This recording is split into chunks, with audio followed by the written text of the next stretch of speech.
এই বাসাটাতে আমি থাকি।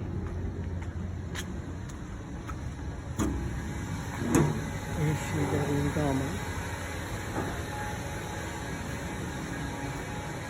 আমার একটা বেড়াল আছে, ওটার নাম মিকু।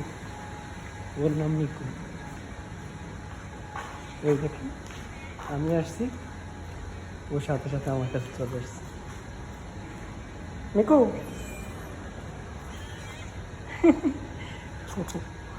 আমার ছাড়া কিছুই বুঝে না।